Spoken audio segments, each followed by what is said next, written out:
selebrasyon ng pista ng Poong Jesus Nazareno. Okay, so standby lang. Meron pa rin po tayong pasyente mamaya, 10 years old. Sikapin nating matulungan. Puntahan na muna natin. Oo, si Retired General Romeo Pocis daw po naninindigang hindi po siya nanghihikayat na pagbagsakin ng gobyerno. Eto, nakapagpiyansa na po ito kung di ako nagkakamali. Alamin natin ang update mula kay RH15, Jacel Ricafort. Jacel? Miss May, nanindigan si Retired General Romeo Pocis na hindi siya nanghihikayat na mag-aklas ng militar. Gayon din yung taong bayan at pabagsakin ng administrasyon. Sa kabila ng pag-aresto, sinabi ng convener ng United People's Initiative na patuloy siya magpapahayag ng damdamin kagaya ng sa taong bayan lalo sa issue ng flood control corruption. Hindi raw titigil ang dating Air Force General sa pag-iingay laban sa katiwalian hanggat walang malalaking isda ang nakukulong at hindi maibibigay ang hustisya sa mga Pilipino. Idiniin ni Pocis na nagpapahayag lamang siya ng galit pero walang intensyong manghimok ng sedisyon. Nilapastangan kasi anya ang publiko ng mga taong pinagtatiwalaan at ibinoto nila para sana magserbisyo pero nagkamalamang ng pera ng taong bayan. Ayon pa kay Pocis, tuloy ang krusada niya para panagutin ang mga magnanakaw at nagtaksil sa mga mamamayan. Hindi anya nabubuhay ang korupsyon sa kapangyarihan kundi sa katahimikan. Inutos ng Gazzetta Regional Trial Court Branch 7 ang pansamantalang kalayaan ni Pocis matapos siya magain ng 48,000 piyansa kahapon. Itinakda yung kanyang arraignment at pre-trial conference sa Enero 14, alas 2 yan ng hapon. Ito si Giselle Ricafort para sa DZRH, una sa Pilipinas, una sa Pilipino. Maraming salamat, Giselle Ricafort. Samantala, mag-public service muna tayo dyan po sa Navotas. Ito yung mga e-trike at e-bike na naman, ha? Alamin natin sapagkat meron daw mga e-bike na bumibiyahe dyan po sa may ilang area sa Navotas, hinaharang ng mga otoridad. Dapat lang kasi, sumunod kayo kasi. Alamin natin ang detalye at update na yan mula kay RH23 Edwin Duque. Edwin?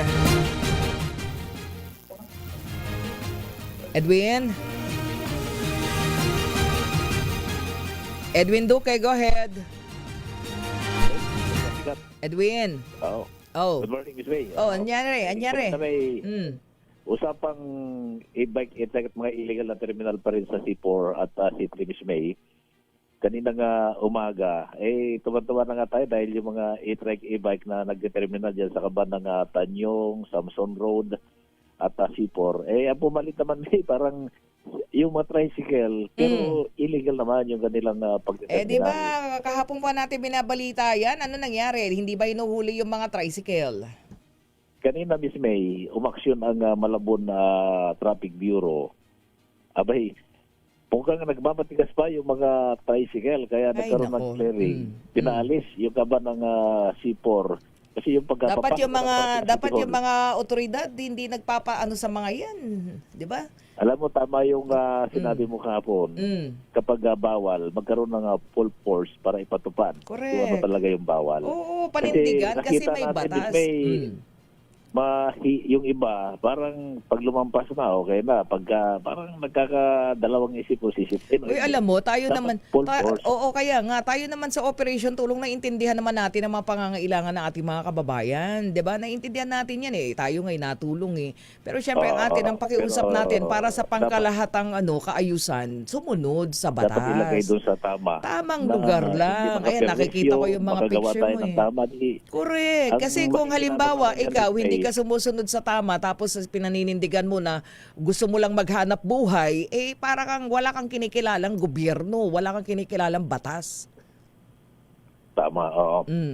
Yung ating report na ganitong uri para doon sa mga nangyayari, bahagi yan ng pag-uugnay doon sa mga kababayan natin at mga otoridad para naman marinig nila kung ano yung dapat maging guide sa pagsunod. Tulad niyang mga pinagbabawal, dapat alam na natin, naririnig na natin. Huwag na nating gawin. Yung iba, nagbabakasakali pa rin. Kaya sabi nga dito, dapat may mga masampulan at pairalin yung disiplina. Hindi Wala- lang yung disiplina Kuyang Edwin, galing sa batas. wag nang sampulan, sige na, go ahead na, ipatupad na yung batas, kunin lahat, alam mo yun, pag tawag nito, panagutin lahat ng mga lumalabag hindi sumusunod. Yan ang gobyerno, di ba? Yes, may tama, oo. Kahapon, dito sa C3, nagkaroon ng clearing, full clearing operation ng DPSTM, ang pangunan ni Engineer J. Bernardo. Maraming nasa pulan Miss May. Kasi pag walang bantay, naglalabasan yung mga illegal. Pero pag may bantay, nawawala. Yun Kaya lang. kanina naman itong C4, pinangunaban na ni Police Colonel Bidena ng Balong Traffic, yung pag-clearing at yung ilan pang mga lugar. Kasi ang purpose dito may mapaluwag yung dali ng trapiko, kaya nga nagkaroon ng ordinance ang ganyan. Oo. At yan ay magiging solusyon para hindi na magtutuloy-tuloy yung mga hirap sa mga traffic. Kaya sana ay magtutuloy-tuloy ito mismo at sa nabutas kanina rin, inikot natin. May mga naharang din yan sa may bahagi ng Sipak Almacen, malapit sa mismong City Hall. Yung traffic bureau rin mga nabutas. Kaya makita natin, parang kawawa rin yung ating mga kababayan na nagmamakaawa. Pero ang sabi nga, ay Sumunod. napagbigyan na ng nakaraan, inulit-ulit na pagbigyan. Siguro naman sapat na yung panahon na yon para may paliwanag kung bakit anong layunin ng pagbabawal Oo. ng mga e-trike sa mga national road. Kaya nga pero di ba sinasabi naman ng LTO, pwedeng tumawid pero di pwedeng bumaybay. Di ba? May mga ganun eh. Yung mga kahapon nga, may bawal na nga sa national road, tumalungat pa sa daan. Nako. Sadya. Sabi nga only in the Philippines. Sadya. Oo, sumunod Pero na sana sila naman kasi nakakahiya naman din sa mga, alam mo yun, mga nagbabayad ng tax na gustong maayos yung mga kalsada, 'di ba? Yun naman yan eh, kaya merong mga otoridad. Oh, 'di ba? Sana lang lahat nagbabayad ng tax. Nagbabayad ng tax rate. Tuwa-tuwa sana yung mga tricycle na nagbabayad ng tax. Ang problema, Oh. dumami yung mga tricycle na walang mga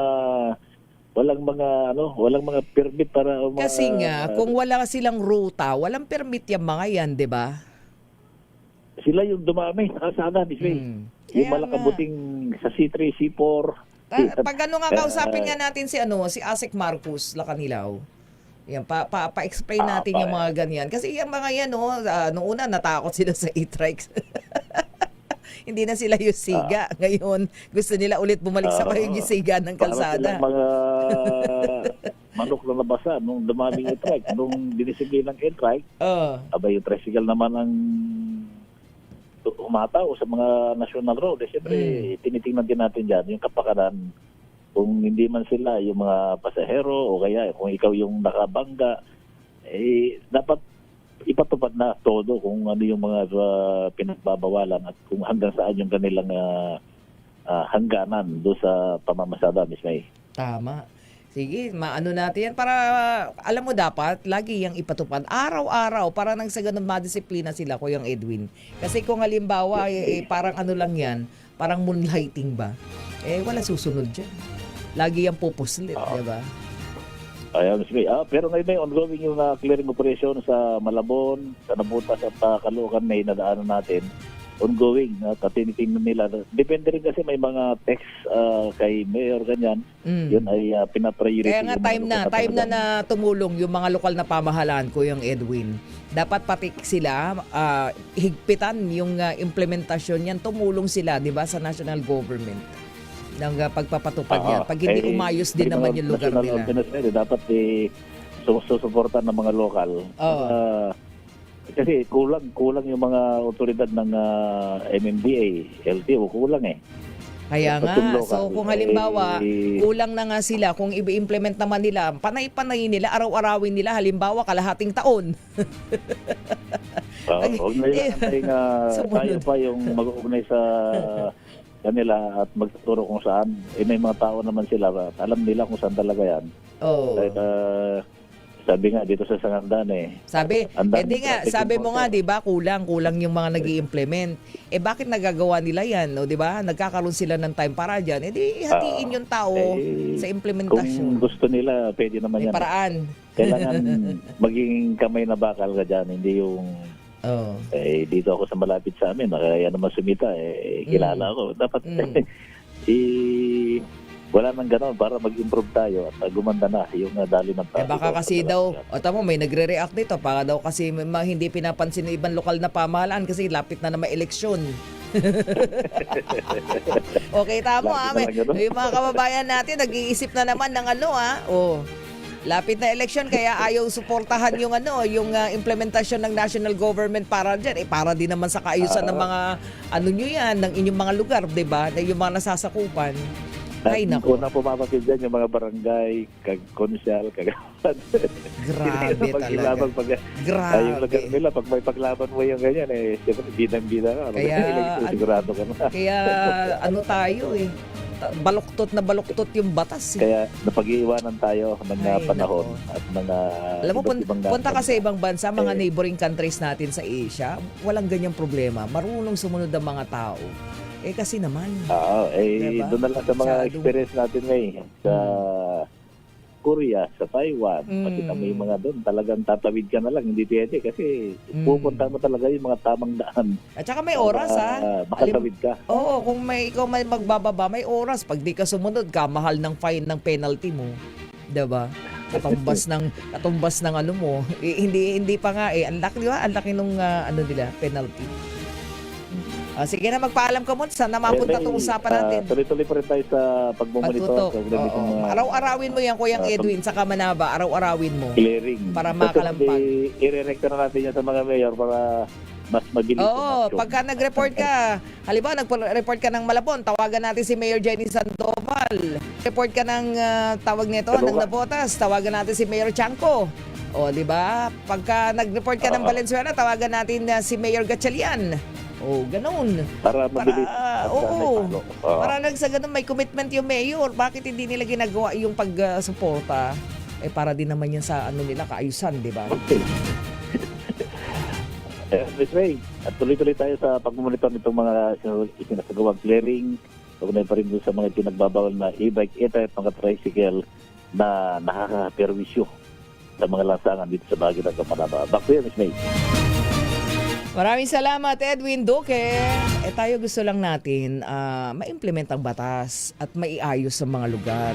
Tayo hindi naman para yung sinasabi ng mga naghahanap buhay lang.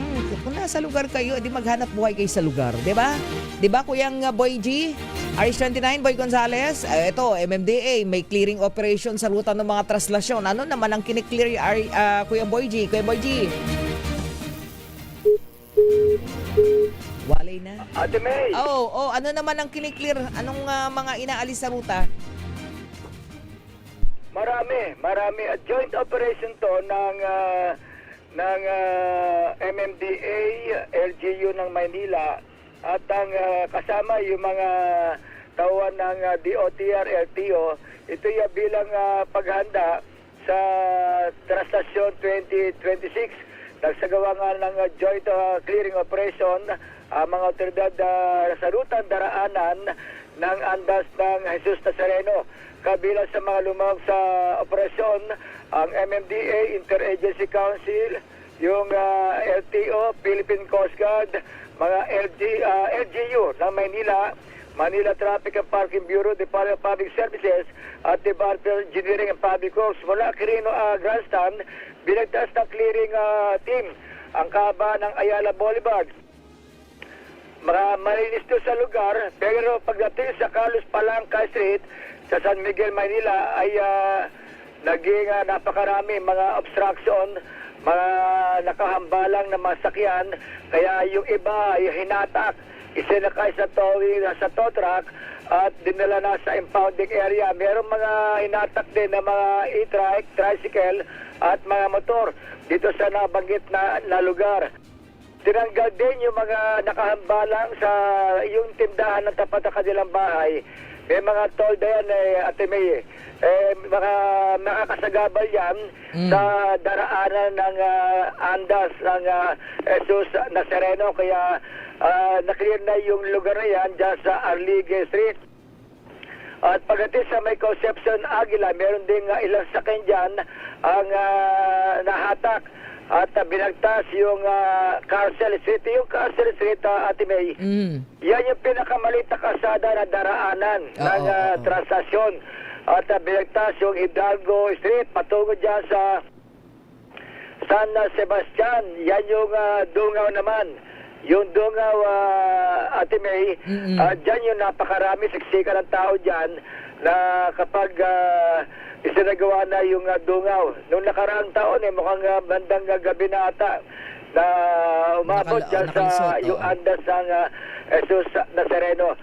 Tuloy-tuloy yung paghahanda ng LGU, kaya lahat ng mga sagabal sa kalsada ay... Kuya Boy G, yes. pinag-usapan natin sa Gabal, yung bang implementasyon ng batas sa e-bike, e-trike ay mahigpit na natutupad yan sa Maynila na? Lagi naman yan yung mga tao ng MTPB ay nag-ooperate sila dyan. Yung halimbawa, Quezon Boulevard, yung Rojas Boulevard, Rizal Avenue, bawal bumagtas dyan yung mga e-trike. Pero pagka dyan na nag-operate ang mga MTPB, ang Manila Traffic and Parking Bureau ay nahahatak yung kanilang mga sasakyan dyan sa kaba ng Quezon Boulevard. At mamaya, Ate May, para yung mga vendors naman sa vicinity ng simbahan ng Quiapo ay sisimulan ng kusang tanggalin yung kanilang mga stall dyan sa Hidalgo Street, Carriedo, yung area ng Villalobos Street. Yung sa Villalobos naman, ay ilang araw na nga walang mga stall ng mga vendor dyan. Yan yung daraanan ng transaksyon ng Quezon Boulevard. Kaya tuloy-tuloy, pag maging yung mga kalsada na may lubak-lubak, ay sabi ng mga taga-engineering, ay i-espaltuhin nila yan lugar para yung mga deboto na naglalakad, na nakatapak, ay hindi naman masugatan ng kanilang mga paa. Yan yung sitwasyon sa tuloy-tuloy na clearing operation, joint operation ng iba't ibang agency kaugnay sa paghanda sa transaksyon 2026 sa araw na ng Biyernes. Ito si Boy Gonzales para sa Disa Arizona sa Pilipinas, una sa Pilipino. Maraming salamat Kuyang Boy G, RH29 Boy Gonzales. Mga kaibigan, standby. Babalik po tayo ang tuloy-tuloy na paghatid natin ng public service dito po sa DZRH Operation Tulong pagkalipas lamang ng ilang saglit. Oras natin, 37 minuto makalipas po ang alas 10 ng umaga. DZRH Operation Tulong. Ang oras